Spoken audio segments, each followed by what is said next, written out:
Los objetivos de esta conferencia van a ser resumir cuál es el rol del laboratorio en un programa de Antimicrobial Stewardship, o lo que llamamos en español PROA, o Programa de Uso Adecuado de Antimicrobianos.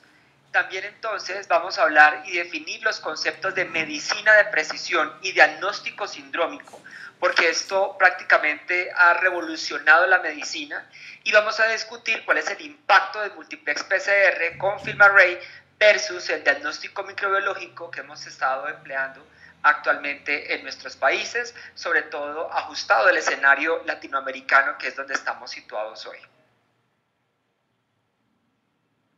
Entonces, estos programas de Antimicrobial Stewardship son programas de optimización de los antimicrobianos o PROA, y su objetivo principal es que son un conjunto de estrategias que buscan el uso apropiado de los antibióticos para ofrecer los mejores desenlaces clínicos, menores riesgos de eventos adversos, es decir, de efectos secundarios asociados al uso de ciertos antibióticos, por ejemplo, vancomicina, en el caso de las infecciones por gram positivos, puede verse asociado a falla renal severa en algunos pacientes, aminoglicósidos como amicacina o genta, tienen toxicidad a nivel de oído y de riñones, etc. Promover la costo-efectividad en la terapia, porque no siempre lo más caro es lo mejor, ni tampoco lo más barato es la mejor opción. Hay que saber cómo se ponen antibióticos de forma adecuada y que esto sea lo más costo-efectivo para el hospital. Y reducir o estabilizar, porque muchas veces esos programas buscan acabar con la resistencia, lo cual es muy difícil hacerlo en un punto del tiempo. Van a ser programas que van a demorarse algunos años en poder tener reducción de la resistencia, pero al menos poder estabilizarla y reducir los brotes asociados a bacterias multiresistentes. Entonces, la selección de bacterias resistentes durante o al final del tratamiento está asociada a resultados clínicos adversos y mayores costos, y por ello se ha convertido recientemente en una meta de gran importancia para cualquier programa de control de antibióticos. Entonces, vamos a discutir algunos pasos que puede hacer el laboratorio para participar en estos programas de Antimicrobial Stewardship. Y empezamos por el más importante, que es establecer políticas para una adecuada toma y transporte de muestras. Una de las responsabilidades del laboratorio de microbiología es elaborar protocolos o guías para que la toma de muestras sea adecuada, es decir, que permita la recuperación de los microorganismos clínicamente relevantes y se eviten o se disminuyan al máximo los contaminantes. De la misma manera, protocolos para un adecuado transporte de esta muestra, porque puede ser que usted la tome bien, pero si no la transporta de forma adecuada, se pierde, y esto debe involucrar en esta guía el medio de transporte, la temperatura a la cual debe ir transportada y los tiempos máximos en los cuales usted puede enviar una muestra al laboratorio y no se alteran los resultados de esta prueba. Entonces es clave, lo primero, una toma de muestras adecuada. Estas guías deben socializarse, ¿no? A nivel de cada hospital. Es importante que el laboratorio realice capacitaciones constantes del personal que toma las muestras, si no son ellos mismos, para que de esta manera la guía se actualice y todos la tengan muy clara. El segundo punto es aplicar pruebas de identificación del agente etiológico. De acuerdo al nivel de complejidad de la institución y al tipo de paciente que recibe, porque probablemente en instituciones de bajo nivel de complejidad, que se reciben pacientes de la comunidad o ambulatorios, allí puede no ser tan crítico llegar hasta un nivel muy discriminado de identificación, mientras que en pacientes trasplantados, hemato-oncológicos o donde hay unidades de cuidado intensivo, podemos necesitar niveles de discriminación mucho más potentes.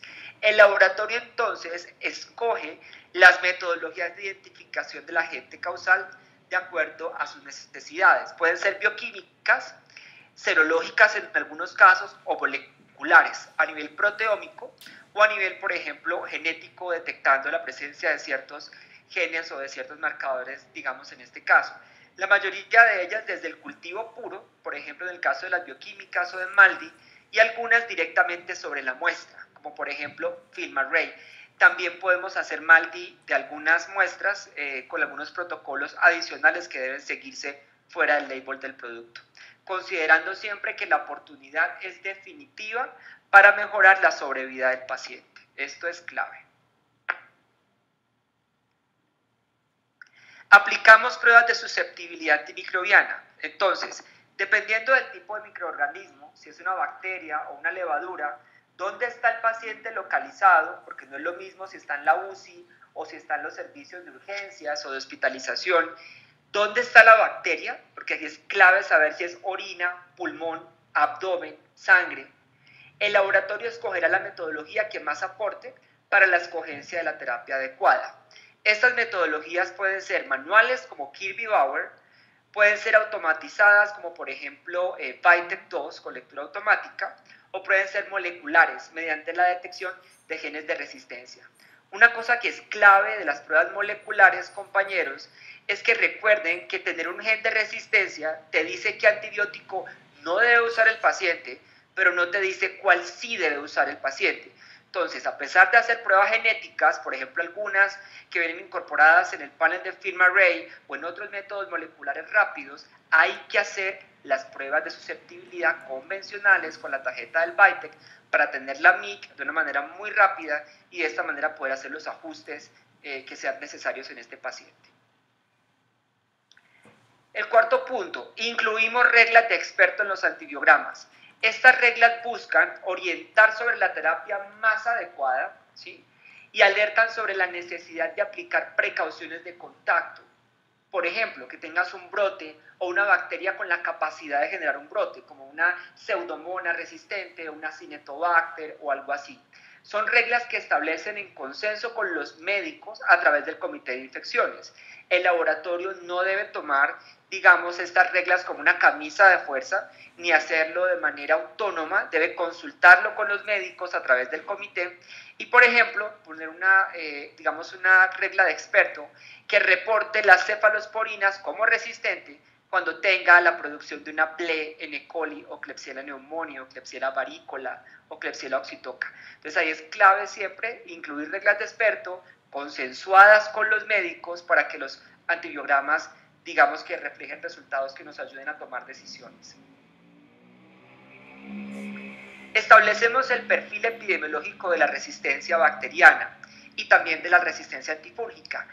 Miren, esto ha sido muy controvertido porque en algunos hospitales se pide que lo haga el epidemiólogo, pero no siempre es sencillo porque a veces no escogen las variables de forma adecuada y los que conocemos de la microbiología somos las personas del laboratorio. Entonces puede ser con el apoyo de sistemas o algo así, pero a nivel de la elaboración de estos perfiles es clave que participe el laboratorio de microbiología. Entonces, mediante software específicos como el Kermic o el Hunet, el laboratorio aporta al programa mediante el perfil epidemiológico de la microbiología y la resistencia antimicrobiana de ese hospital. Este debe estar discriminado por los servicios de la institución. Entonces hay que mirar UCI versus no UCI. Por ejemplo, urgencias es diferente a ambulatorio, pediatría es diferente a adultos, ginecobstetricia es diferente a adultos, porque allí las embarazadas tienen una connotación distinta. Hay que mirar los tipos de muestra, al menos los más importantes de su hospital: sangre versus orina, o tejido blando, hueso, abdomen, etc. Y los patógenos más relevantes, tamizados frente a antibióticos marcadores. Una cosa que a veces es decepcionante en algunos hospitales es ver cómo hacen estos perfiles con antibióticos que no aportan. Hacen tablas gigantes donde ponen nitrofurantoína en la unidad de cuidado intensivo y definitivamente allí no aporta nada porque es un antibiótico únicamente oral que se utiliza para cistitis. Entonces, todas las herramientas del laboratorio son válidas: pruebas de multiplex PCR, de MALDI-TOF, de ITEST para algunos antibióticos como vancomicina en los Staphylococcus aureus, como daptomicina en los enterococos, hemocultivos automatizados, equipos de microbiología que hacen identificación y pruebas de susceptibilidad. Los biomarcadores también son clave porque los biomarcadores te permiten ajustar el tratamiento, pararlo o reducirlo una vez tienes datos del laboratorio de microbiología. Los biomarcadores como procalcitonina son definitivos. Otras pruebas bioquímicas rápidas como Rapide-Carva o los cromogénicos que nos ayudan a mirar el estado de portador de bacterias multiresistentes. Ahora, un concepto que se ha vuelto de moda, sobre el cual estoy trabajando muy fuerte es Diagnostic Stewardship, que si uno lo llama en español no le encuentra muy bien el significado, que Stewardship significa custodia y diagnóstico pues es un cognado, sería gerenciamiento de pruebas diagnósticas. Es un programa para optimizar la aplicación de estas pruebas en microbiología y la elección terapéutica.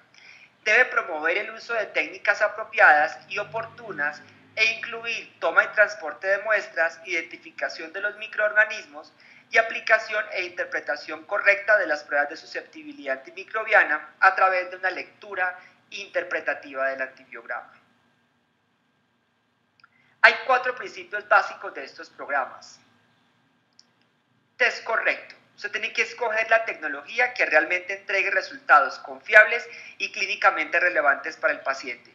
Hay que mirar costo-beneficio. Nuevamente, no nos podemos quedar en la ruina con un equipo extremadamente caro, pero tampoco podemos dejar de invertir cuando el paciente necesita de verdad resultados confiables. Paciente correcto, y es que la tecnología debe estar dirigida a lo que el paciente verdaderamente necesita. Considere factores individuales como comorbilidades del paciente. En el tiempo correcto, y es que la tecnología debe ofrecer resultados en un marco de tiempo razonable de acuerdo a la severidad del paciente.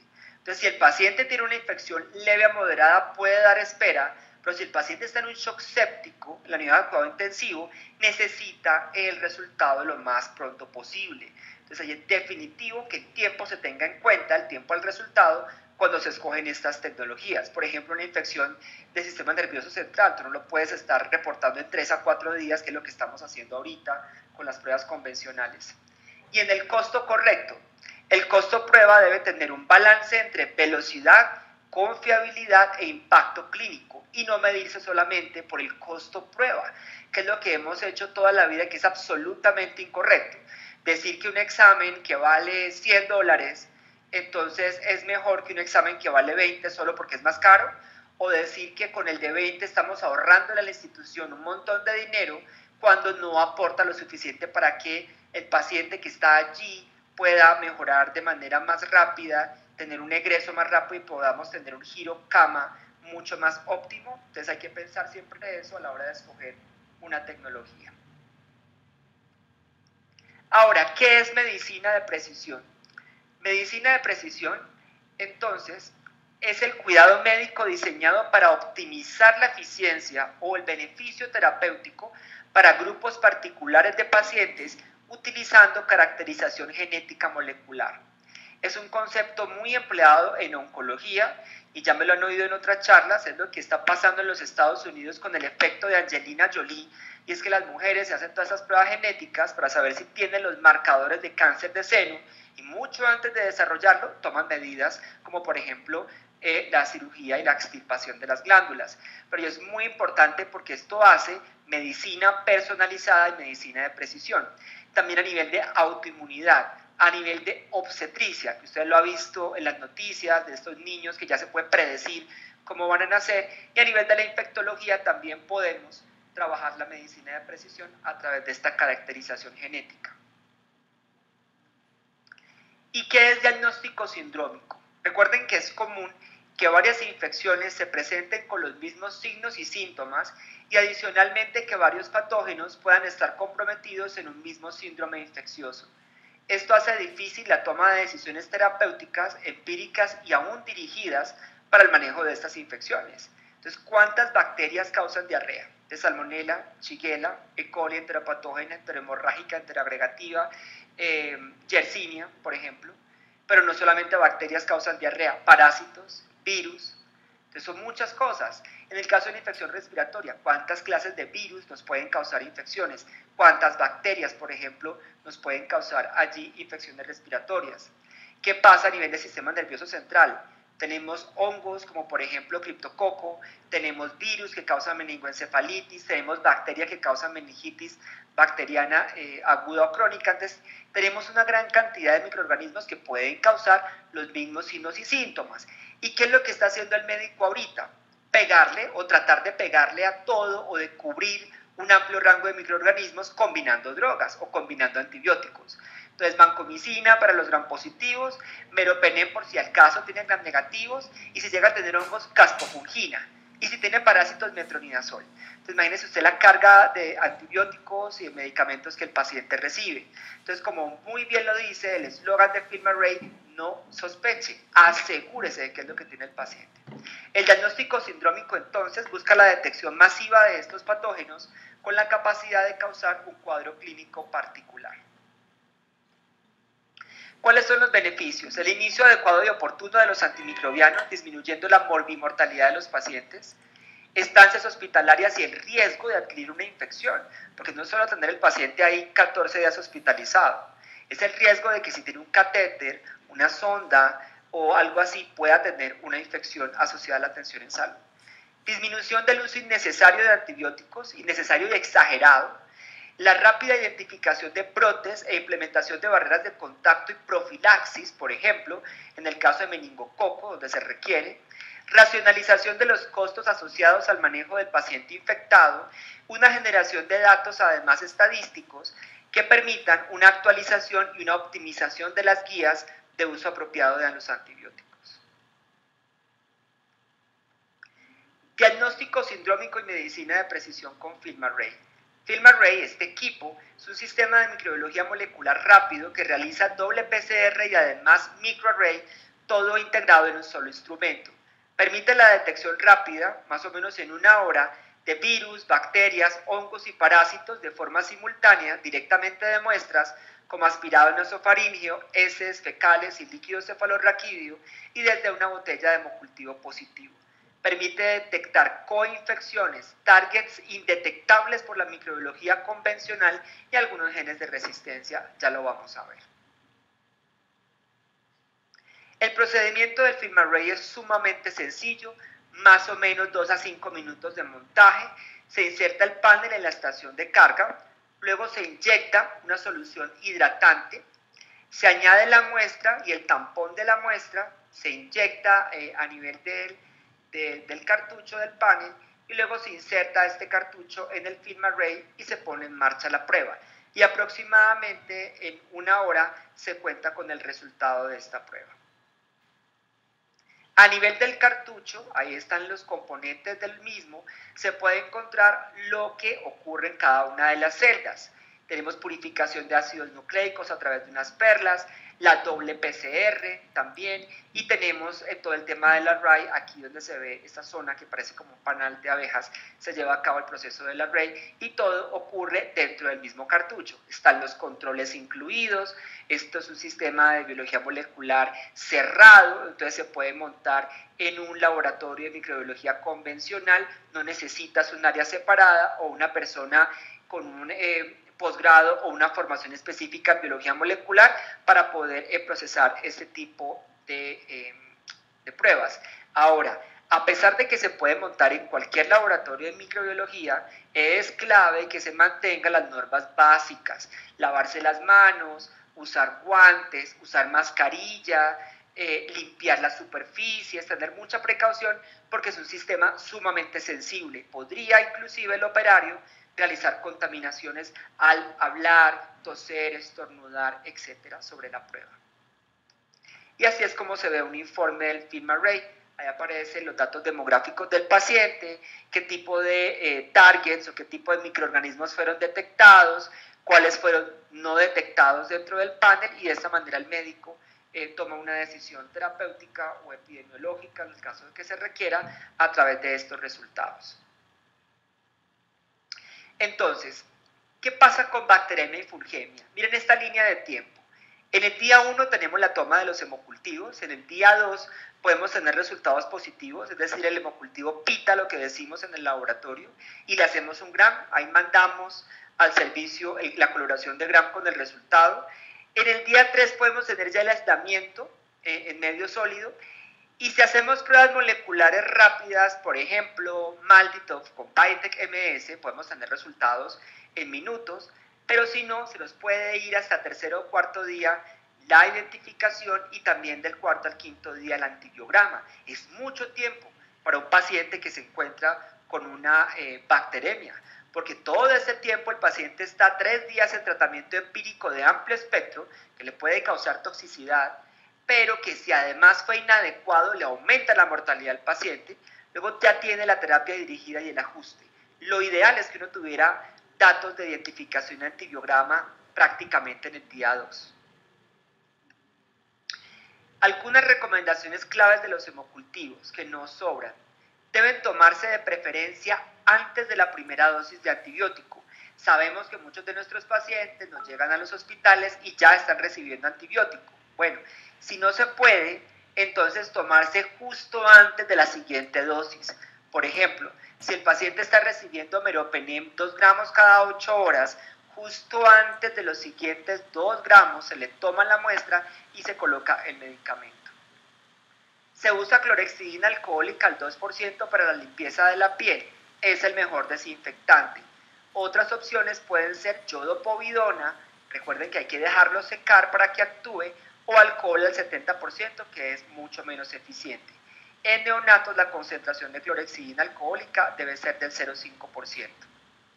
Se limpia con desinfectante también la tapa de corcho de la botella y debe permitir que el desinfectante se seque, porque muchas veces ingresa desinfectante dentro de la botella y puede anular la prueba. No se requiere cambiar de aguja o de jeringa para inyectar la sangre en la botella. Es una técnica antigua que antes se usaba, ya no se emplea. Para adultos, 10 mililitros por botella están recomendados y en niños será de acuerdo al peso del paciente. Usualmente 2 sets de hemocultivos, y eso significa 2 botellas en cada uno, para un total de 4 botellas, es suficiente en la mayoría de pacientes, a menos que se sospeche una fuente endovascular, como por ejemplo endocarditis, y habría que tomar más botellas. Uno de los grandes problemas de los hemocultivos han sido las traducciones que se le han dado a los manuales americanos. Entonces, mucha gente creyó que eran 2 botellas y eso es mentira. Cada set está compuesto de 2 botellas. Incluye al menos una botella anaeróbica por set de hemocultivos. Esta botella se debe tomar de preferencia por punción venosa. Siga las instrucciones del fabricante de su sistema automático. Transporte siempre las botellas a temperatura ambiente. Este es el panel de FilmArray para sepsis, o el panel para bacteremias y fungemias. Se realiza con una muestra de 200 microlitros de un hemocultivo positivo. Quiero siempre hacer énfasis en esto. Mucha gente me pregunta, y muchos médicos, ¿por qué no se monta directamente de sangre? Compañeros, recuerden que hay una gran diferencia entre tener una bacteremia y una fungemia a tener una viremia.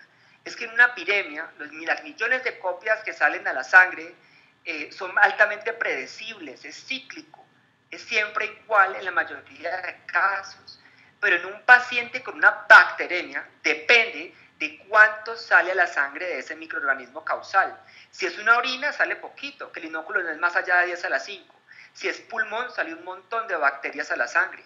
Si es líquido cefalorraquídeo, una infección del sistema nervioso, puede salir muy poquito. Si es un absceso, puede no salir nada. Entonces es muy importante que el hemocultivo al menos pite la botella dentro del sistema, dentro del Bactialert, para que usted pueda montar esta prueba, ¿sí? Ahora, en el caso de los hongos también pasa lo mismo. No es igual tener una fungemia asociada a catéter, por ejemplo, una candidemia, a, digamos, tener una infección intraabdominal por cándida. Es muy complicado. Entonces, por eso se deben montar de un hemocultivo positivo. Otros sistemas, como por ejemplo este de Roche Septifast, dejó de comercializarse en los Estados Unidos para montarse directamente de sangre, porque la sensibilidad era del 60%. Entonces, 40% de los pacientes no estaban recibiendo tratamiento antibiótico adecuado porque simplemente el Septifast no lo detectaba. Entonces, en una hora usted va a poder, con este panel, directamente del hemocultivo positivo, detectar enterococo, listeria, estafilococo incluyendo aureus, estreptococo, streptogalactia, streptopiógenes y neumonía. En bacterias gram negativas, Acinetobacter baumannii, enterobacteriáceas, complejo Enterobacter cloequi, E. coli, Haemophilus influenza, Klebsiella, Kleb pneumoniae, Proteus mirabilis, Proteus vulgaris, ahí los identifica, Pseudomonas serratia, 5 especies de cándida donde está albicans, glabrata, Crusei, Paraxylosis y tropicalis, y 3 genes de resistencia, MEC-A de estafilo, Van A y Van B de los enterococos y el gen KPC de las carbapenemasas. ¿Por qué implementar medicina de precisión con FilmArray en bacteremias y fungemias? porque las bacterias no son cualquier infección urinaria, son infecciones con elevada mortalidad y pueden ocasionar metástasis infecciosa, que esta bacteria se disemine en la articulación, en la rodilla, en la columna, haga un absceso renal o una endocarditis, porque está demostrado que el Gram puede ser insuficiente en un diagnóstico preliminar. ¿Cuánto de verdad le dedicamos al Gram de un hemocultivo? Y usted puede encontrar formas distintas, puede encontrar levaduras al tiempo, es decir, puede encontrar muchas cosas en esas coloraciones que no estamos detectando. La sensibilidad de los métodos que utilizan sangre total puede ser subóptima, como lo mencionamos. Para algunos mecanismos de resistencia, como el MEC-A, el KPC, IBAN-A, IBAN-B, el ajuste de la terapia es claro con solo conocer el gen. Terapia combinada, uso de vancomicina, o linezolid, o daptomicina, ya lo vamos a discutir. Las bacterias polimicrobianas son frecuentes, son más frecuentes de lo que uno se imagina, son casi el 20%, pero muchas veces no son detectadas por el laboratorio, porque lo que crece más rápido gana la carrera y es lo que uno al final termina reportando. Y candidemia está asociada con altísima mortalidad y la identificación rápida de la especie es definitiva para ajustar el manejo antifúngico. ¿Qué pasa si yo tengo un film array que le monto el panel de sangre, el panel BCID de sepsis, y me sale un estafilococo? Entonces tengo dos opciones. Si el gen MEC-A me da negativo, un betalactámico. Ahí dependerá de las guías de cada hospital, por eso hay que ajustarlo. Puede ser oxacilina 2 gramos cada 4, o cefazolina 2 gramos cada 8, o cefalotina 2 gramos cada 6.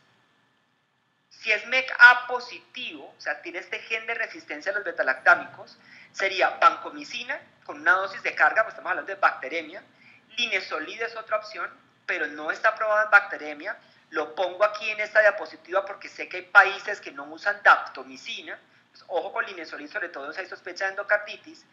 Daptomicina para los países que la tienen, la dosis sería 10 miligramos kilo día, estamos hablando de estafilo.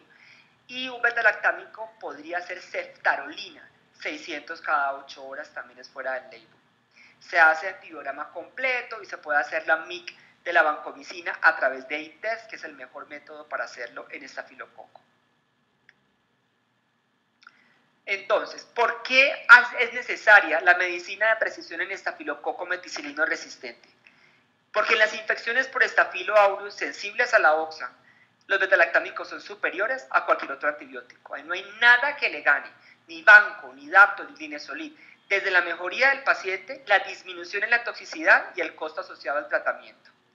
Por la detección rápida y precisa de estafilometicilino resistente, hace que el tratamiento se ajuste, disminuyendo la mortalidad y las complicaciones.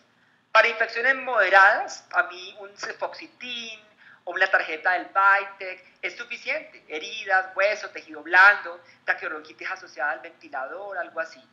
Pero una infección severa, bacteremia, neumonía bacterémica, endocarditis, se requiere una detección urgente del mecanismo. Y en el antibiograma, ITEST es superior para detectar la susceptibilidad disminuida de la vancomicina.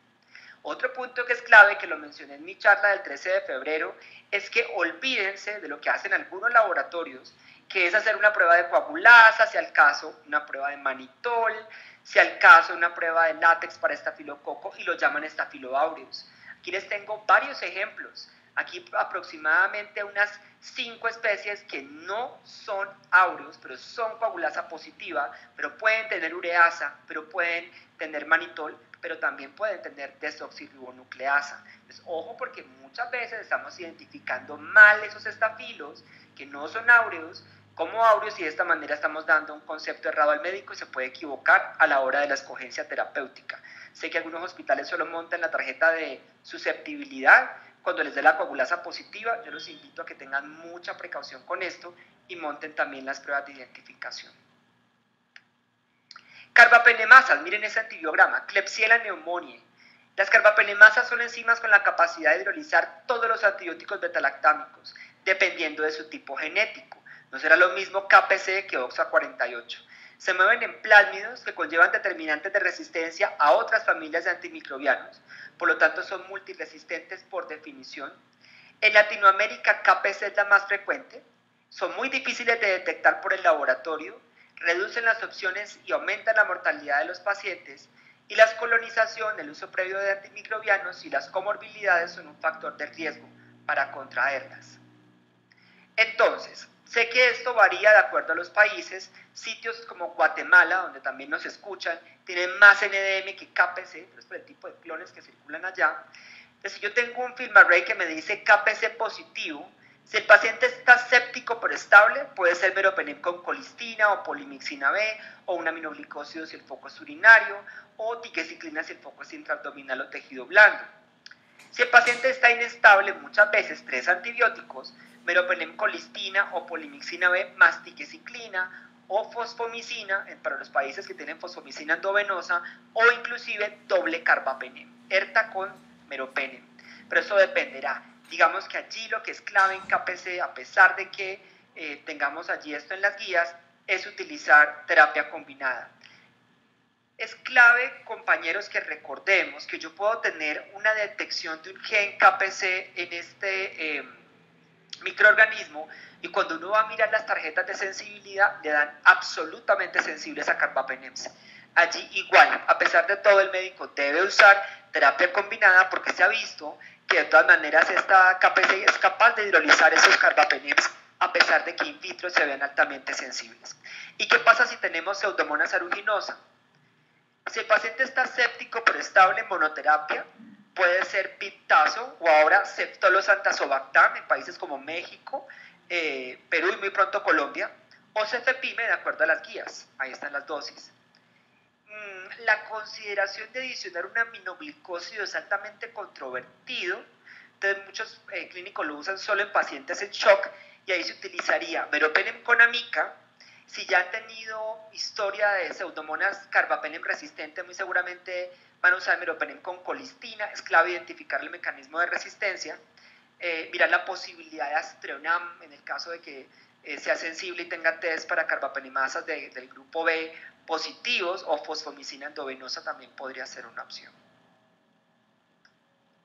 Y en cándida, simplemente el abordaje depende de la especie.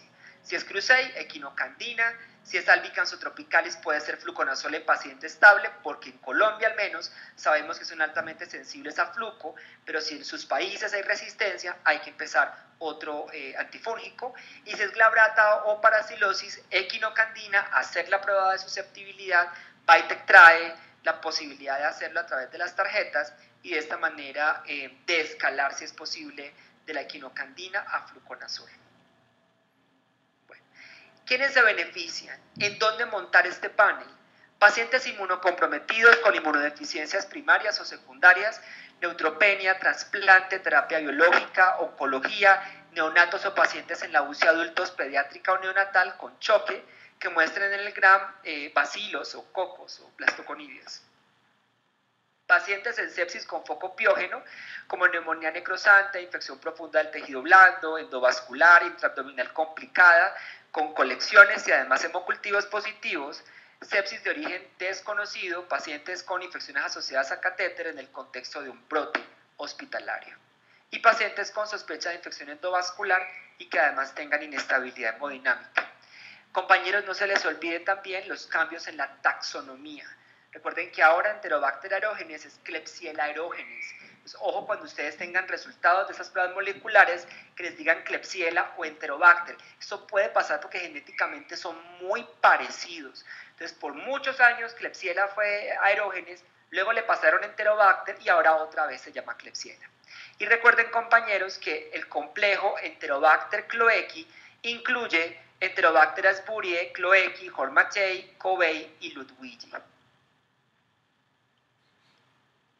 Este es el panel de FilmArray para muestras respiratorias. Este panel entonces se monta directamente de hisopado nasofaríngeo. Es clave que allí se tome una muy buena muestra. Si la persona que lo está tomando le da miedo y no accede, o el paciente no colabora y no se llega hasta la nasofaringe, podemos tener desafortunadamente resultados falsos negativos.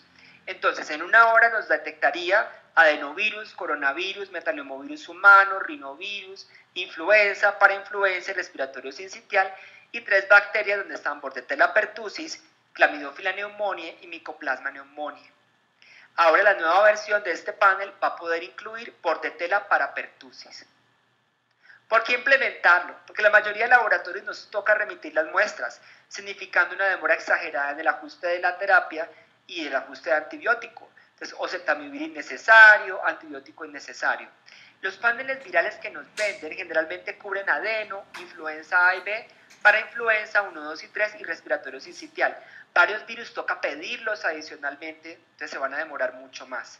La microbiología convencional es incapaz de detectar infecciones polimicrobianas y en infecciones respiratorias el uso indiscriminado de antibióticos, por ejemplo quinolonas como moxifloxacina o levofloxacina o macrólidos como claritro o acitromicina, se da por miedo a que los atípicos puedan estar presentes porque las pruebas diagnósticas no siempre están disponibles. ¿Quiénes se benefician con el panel respiratorio? Pacientes sintomáticos con comorbilidades, pacientes en terapia intensiva con neumonía complicada que requiera ventilador, adultos mayores de 65, niños menores de 5 años, pacientes con sospechas de coinfecciones, pacientes inmunocomprometidos con quimio, terapia biológica, VIH, etc. Sospecha de brote o infección con bordetela en niños y adultos, por ejemplo, brotes asociados a guarderías o a hospitales. Este es el panel gastrointestinal de FilmArray, se monta con una suspensión de heces en medio Cari-Blair y allí este panel nos va a detectar en 1 hora si hay presencia de Campylobacter, Clostridium difficile, Plesiomonas, Salmonella, Vibrio, Vibrio cólera, Yersinia enterocolítica, parásitos Cryptosporidium, Ciclospora, Entamoeba histolítica y Giardia, 5 virus que causan diarrea que son adeno, astro, norovirus, rotavirus y sapovirus, y las E. coli enteropatógenas, incluyendo también la detección de Shigella. ¿Por qué implementarlo? Porque los medios de cultivo que se tienen en la mayoría de laboratorios de Latinoamérica solamente detectan Salmonella y Shigella. No siempre hay caldo y la gente no sabe cómo usarlo. Aquí en nuestra empresa en Proacecal muchas veces recibimos consulta de la gente que no sabe cómo procesar los coprocultivos de forma adecuada. La mayoría de los laboratorios no usan TCBS para Vibrio. Digamos, estamos en el Perú, por protocolo lo hacen y son expertos, pero en otros países no lo usamos, aquí no usamos y ni buscamos Vibrio, por ejemplo. Los laboratorios no cuentan siempre con antisueros, que hay que hacerlo, por más de que tengamos pruebas moleculares, hay que siempre serotipificar y no se tienen de rutina. Los kits inmunocromatográficos para virus entéricos solo detectan rota y adenovirus. Muchos laboratorios no usan microaerofilia ni agares específicos para Campylobacter. Hay dificultades en la realización de Sil-Nielsen modificado para la búsqueda de coccidias y la mayoría no cuentan, por ejemplo, con agar específico para Yersinia.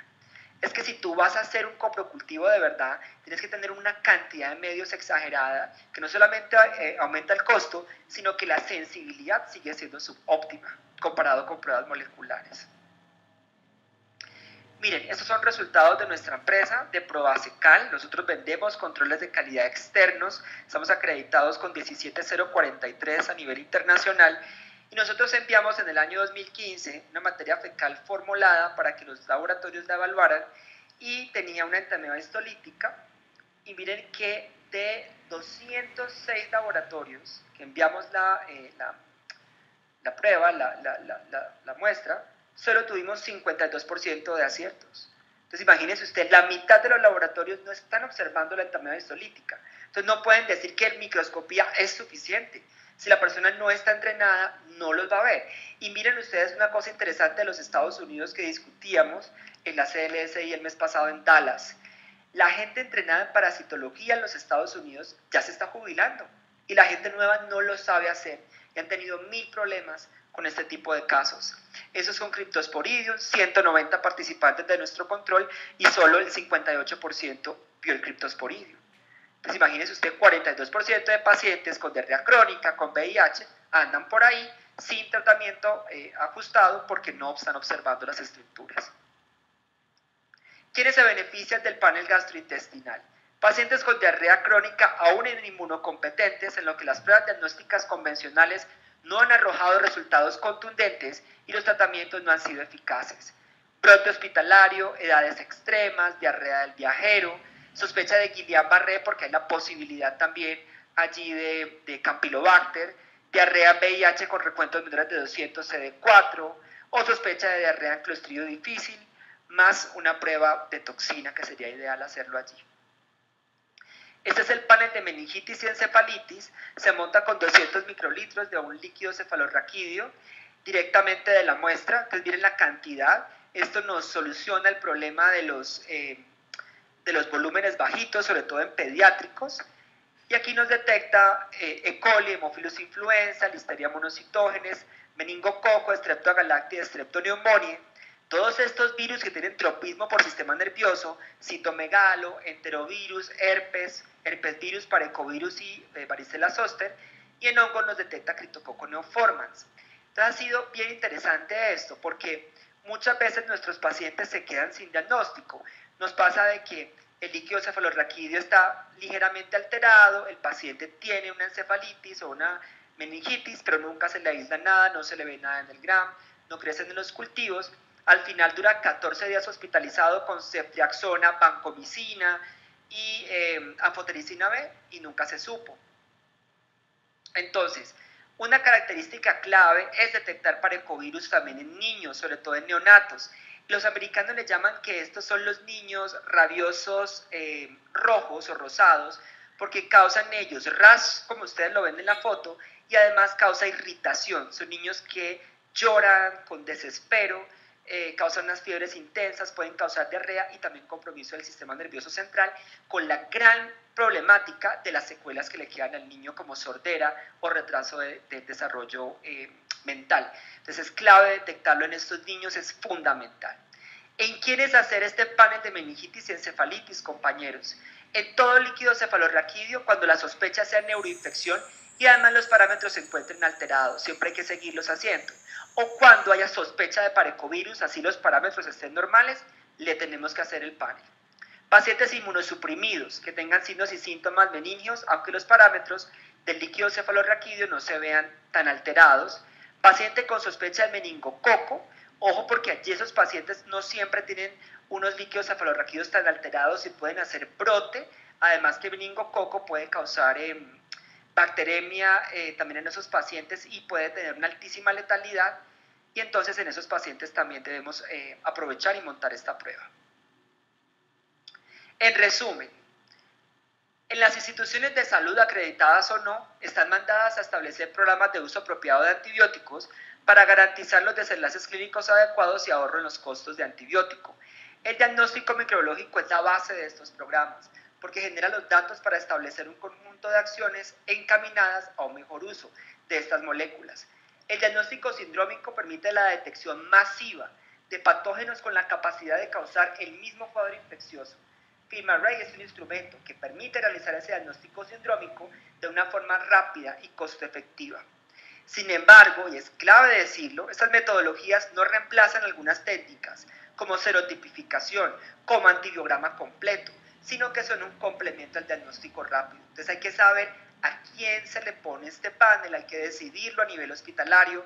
Nosotros estamos aquí para apoyarlos, darles algunas ideas y sugerencias para que ustedes a nivel de sus hospitales decidan qué pacientes se benefician. Estamos seguros de que no es para todo el mundo, no vamos a hacer un uso irracional de esto, además que tampoco es barato, pero sí hay pacientes que se benefician de esto y es costo efectivo en grupos específicos de pacientes. El uso y la selección de métodos debe estar enmarcado dentro de estos programas de gerenciamiento de pruebas diagnósticas, buscando siempre quiénes son los más beneficiados. Entonces, muchas gracias a Marta, a Ryan y a todos nuestros, asistentes de esta conferencia de la tarde de hoy. Y si tienen preguntas, estoy presto para solucionarlas. Muchas gracias. Hola, Germán, ¿me puedes confirmar si me escuchan? Sí, te escucho. Ok, muchísimas gracias. De verdad, súper completo. Pienso que fue bastante ilustrativo. En este momento queda abierto el panel de preguntas para quienes quieran iniciar. Durante la conferencia, aquí ahí tengo una con la que quisiera abrir esta sesión, Germán, mientras las personas pueden enviar por su chat las preguntas. El laboratorio cuenta con toda la información, digamos, disponible desde el punto de vista de microbiología. ¿Cómo empezar o con qué tipo de especialidad médica o con quién podemos empezar este tipo de programas de gestión de antimicrobianos a nivel local? Es una muy buena pregunta, Marta. Mira, yo diría que la persona, y lo acaba de sacar la ITSA en una posición la semana pasada, es el infectólogo, pero hay que ser francos y decir, no todos los hospitales tienen infectólogo.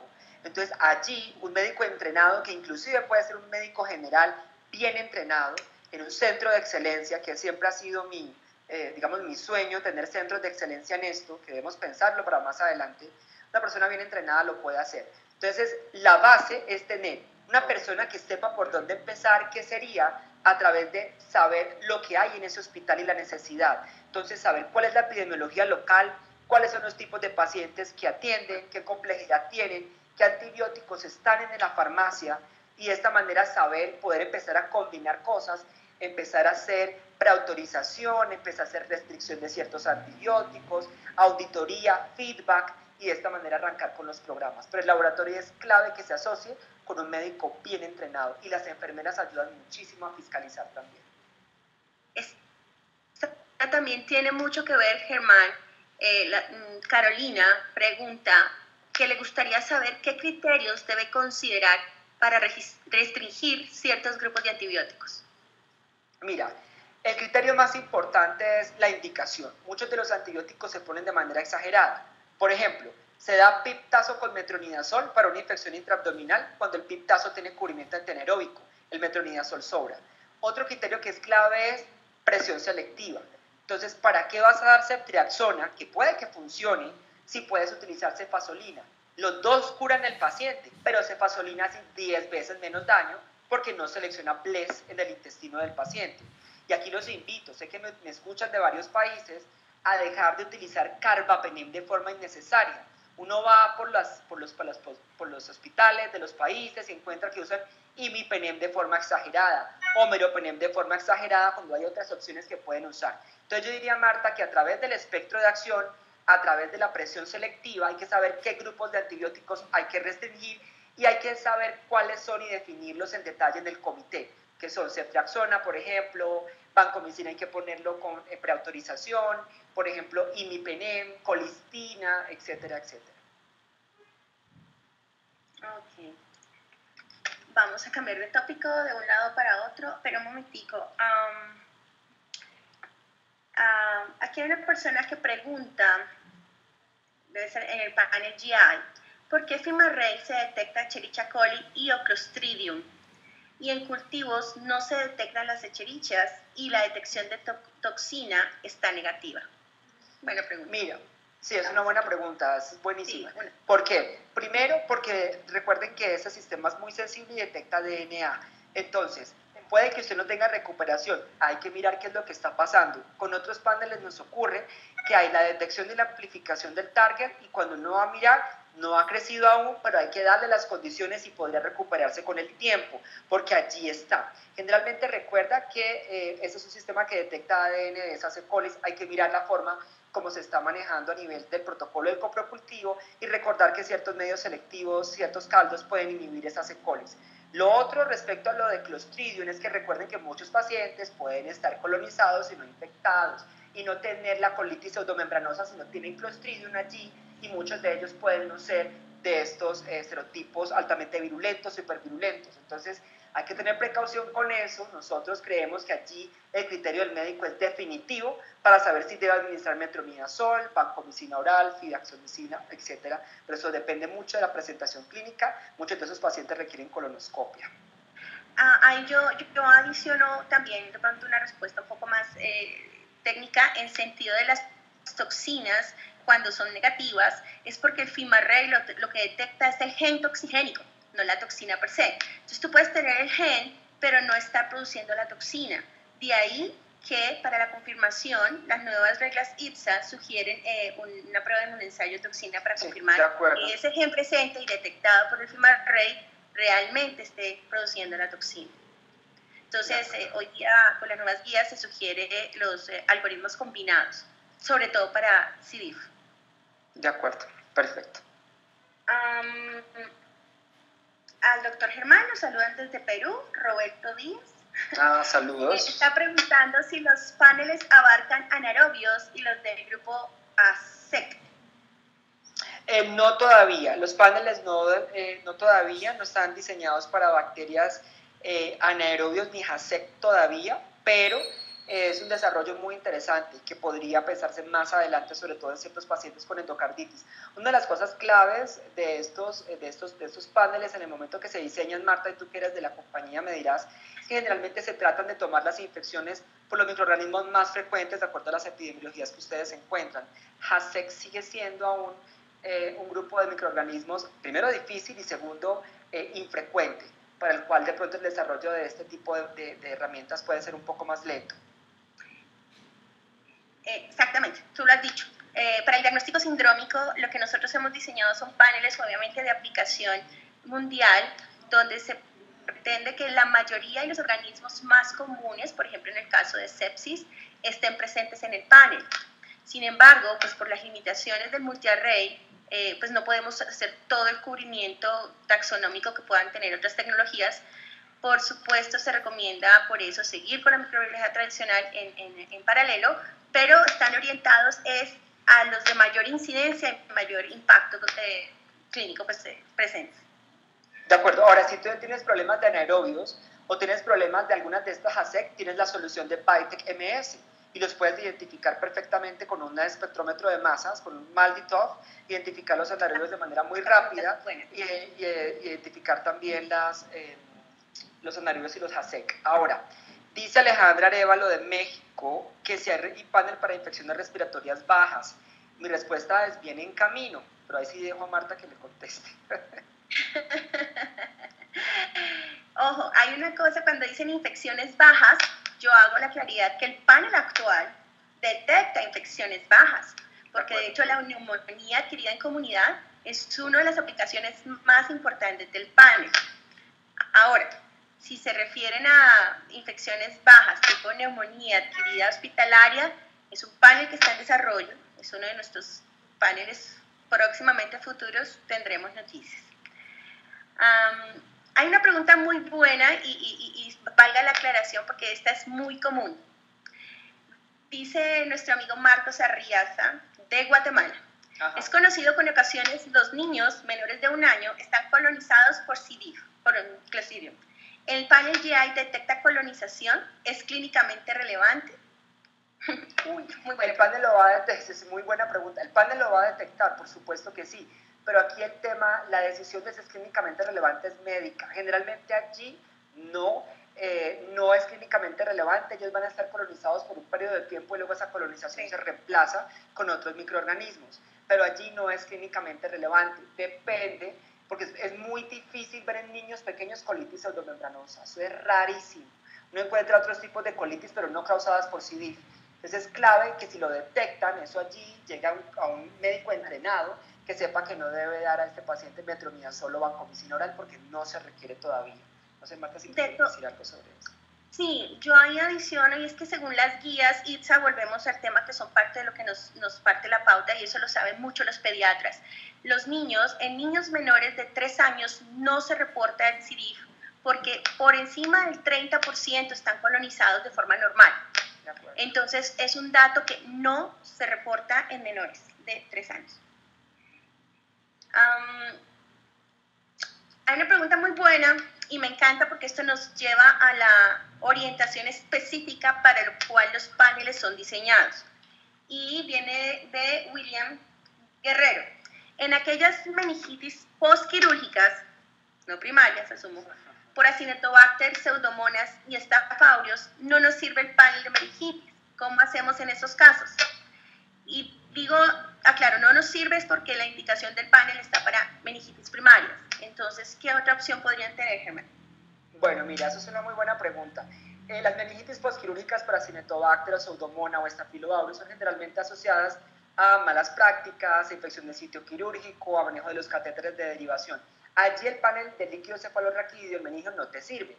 Allí hay varias cosas que se pueden hacer. Seguir la siembra convencional, sembrarlo en medio líquido es definitivo, siempre utilizar un caldo de enriquecimiento. Tienes también la opción de sembrarlo en las botellas de hemocultivo de Bactialer que tienen aprobación FDA para líquidos biológicos. Y yo no sé si pueda decir esto, Marta, aquí, pero algunos hospitales lo que hacen es tener estas muestras de líquidos biológicos estériles, no orina, no respiratorias, sino líquidos biológicos estériles, por ejemplo, líquido cefalorraquídeo, sembrarlo en una botella del Bactialer, porque con Bactialer es que está validado. cuando ya hay un crecimiento positivo, pasarlo por el panel de Film Array, el panel BCID. Pero quería saber de ti, ¿qué opinas de eso? ¿De mí? Sí, de ti, como compañía. No, pues, no, la verdad nosotros no estamos recomendando nada que no esté on label. En este momento la indicación del panel de sepsis es únicamente muestras de sangre de hemocultivo positivo. De acuerdo. No puedo comentar más acerca. Perfecto, listo. Entonces yo vería un comentario para William Guerrero. Esa es la indicación y es la única manera que la compañía podría darte soporte en el caso de que haya alguna discrepancia o algo así. Hay que seguir las recomendaciones del fabricante del inserto. Pero sí te serviría sembrar eso en botellas de hemocultivo para un más rápido crecimiento al menos de esos microorganismos. Pero no tiene sentido porque Acinetobacter igual generalmente son infecciones crónicas y requieres allí la identificación completa con el antibiograma. Tenemos un comentario, más que una pregunta, pero me parece muy bueno compartirlo en el chat, que habla de, dice Gabriela Zambrano, medicina de precisión, en mi país se debería adquirir esto.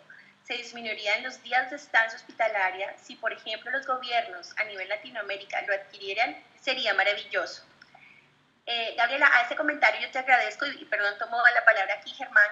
Es muy importante saber que los gobiernos tienen un compromiso en la lucha contra la resistencia antimicrobiana.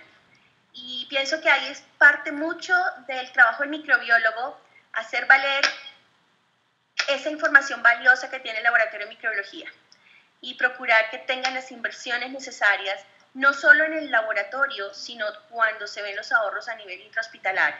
Estamos trabajando en eso, pueden apoyarse obviamente en este tipo de charlas, estamos haciendo mucho acercamiento médico para lograr poder cambiar un poco esos protocolos a nivel Latinoamérica. Muchas gracias. ¿Qué es esto? Salud vías respiratorias bajas. Ok, ya pasamos por ahí. Quisiera saber hasta cuánto tiempo detecta.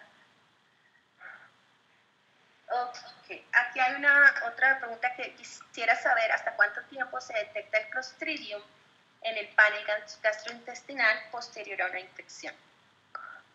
Depende, porque puede seguir, o sea, eso es muy difícil porque tú puedes tener todavía eliminación del Clostridium, eliminación de la toxina, eliminación de las esporas en los pacientes que ya haya clínicamente curado. Es muy difícil hacerlo. Allí la determinación de curación es médica, porque estas pruebas diagnósticas que son tan sensibles te pueden seguir dando positivas. Entonces allí no hay indicación de repetir si el paciente clínicamente se encuentra que resolvió la infección. Exacto, no es una indicación de repetición post-tratamiento. No, no es de control porque detecta DNA. A menos que regrese con una recidiva o algo así con infección activa. Pero ya, o sea, si llega con una recidiva, clínicamente lo ves igual, le haces una colonoscopia y sigue igual. Muchas veces el médico no te va a repetir el Film Array, arranca nuevamente metronidazol vancomicina porque se da cuenta que es igual, encuentra la pseudomembrana y toda la clínica correspondiente con Clostridium. Entonces yo le digo a la gente, tenga precaución porque esos son pruebas moleculares muy sensibles y el DNA puede estar todavía allí, aunque el paciente haya mejorado. Mira, hay una pregunta muy interesante, solo que no la veo muy completa, pero tendría varias respuestas. Dice, no sé si fue de una pregunta de antes, que ¿cuál es la correlación de Film Array con el cultivo? Pues es una pregunta que aquí nos da la tarde entera contestándola. La correlación es buena para la mayoría de patógenos, pero recuerden que esto detecta DNA, es muy sensible, no detecta unidades formadoras de colonia como lo hacen los cultivos convencionales, inclusive líquidos. Entonces, ¿qué hemos encontrado nosotros? Usted detecta, por ejemplo, el microorganismo y cuando va a mirar el cultivo se demora 3 a 4 días y a veces se deshidrata, no se recupera. Y hay un problema, Marta, que hay que decir, y lo hemos estado analizando con otras compañías, es la calidad de los medios de cultivo que estamos empleando. Y la gente que me está escuchando lo sabe. Hemos tenido problemas de recuperación, tanto de pruebas de identificación de microorganismos como de antibiograma, porque los medios que se están utilizando en algunos países son pésimos. Pero, digamos, para puntualizar esta pregunta, obviamente, en este momento el gold estándar pues, es el cultivo. Sin embargo, pues, con la introducción y la molecularización de la microbiología, pues estas técnicas de PCR vienen sabiendo que son mucho más sensibles y específicas, es que incluso dependiendo de patógenos. No es cultivo, exactamente. Y no es preocupación de que el FilmaRay te dé falsos positivos, o es definitivamente que tecnológicamente el cultivo no tiene la capacidad. Y ya, por ejemplo, hay papers que te relacionan que si hablamos de salmonela, sí, si hablamos de vibrio cólera, solamente un 40% se están recuperando en cultivo y un 60% adicional por PCR. Entonces, mucha gente les da temor reportar por FilmaRay solo porque no tuvieron la correlación de un crecimiento de la bacteria. No, pero están perdiendo el tiempo y la plata. Ahí están perdiendo. Entonces, pero lo hablamos aquí porque realmente, claro, es un tema de sensibilidad donde estamos detectando, obviamente que la interpretación tiene que ser con la clínica, pero donde te dé positivo es positivo.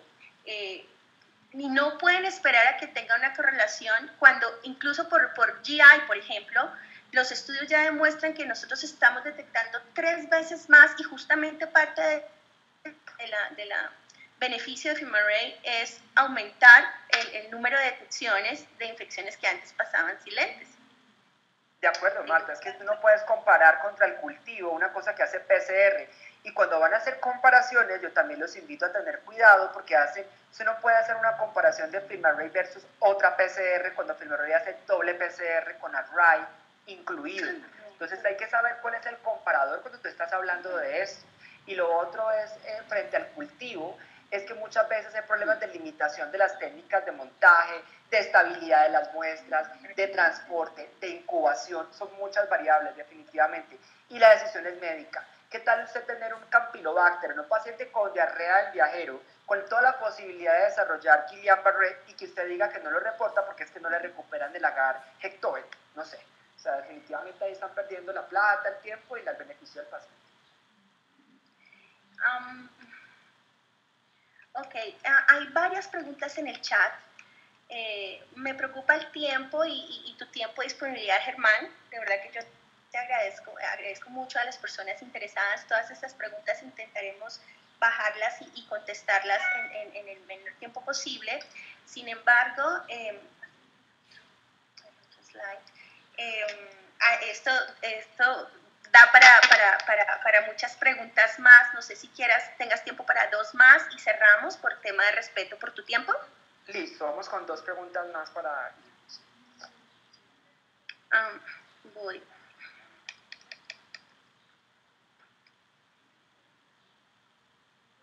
Dice, buenas tardes, una pregunta, ¿existen programas públicos que concienticen el uso adecuado de antibióticos en su país? Si es así, FilmaRay está involucrado en él. Saludos desde México. Muy buena pregunta, mira qué buen comentario.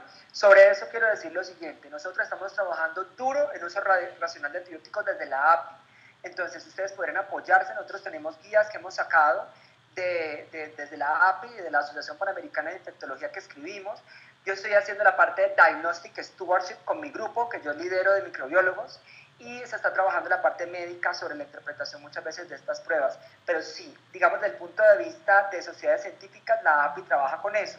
A nivel país, hay que ser muy francos, en Colombia estamos trabajando desde la Asociación de Infectología, pero a nivel de los gobiernos sigue faltando iniciativa. Sin embargo, estoy convencido que BioFire, FilmaRay y Biomerie pueden, digamos, vincularse al área pública a trabajar con esto. Y ahora, Marta, que ustedes tienen esta herramienta maravillosa a la que vamos a llamar Syndromic Trends, que se convierta en una herramienta de vigilancia en salud pública real para los países. Sí, eso será una muy buena cosa. Una pregunta rápida, pero una respuesta rápida antes de comentarles. ¿Se puede realizar el panel de sepsis a partir de la botella anaerobia? Completamente positivo. Si está positiva, sí se puede, sí señor. Sí. Porque usted tiene anaerobios facultativos que pueden salir ahí. Exacto. Para las personas que aún están en línea, muchísimas gracias. Más dudas, más preguntas nos pueden mandar a su correo. También les recomiendo que accedan a este landing page de biomerie.com, biofire.com, Latam FilmaRay. Ustedes encontrarán información técnica en español y en portugués en los landing pages que están ahí. No queda más sino decirles que en la próxima semana estarán recibiendo el recording de este webinar. Muchísimas gracias, Germán. Súper ilustrativo. Yo pienso que quedan muchas más preguntas por responder, hubo más inquietudes. Decirles que de verdad te agradecemos muchísimo tu tiempo, compartir tu conocimiento con nosotros es muy importante. Comentarles a las personas que recién se unen a este programa educativo, tenemos una mensual, los esperamos el próximo marzo 22 con otro tema de interés alrededor de sepsis y diagnóstico rápido, y agradecerles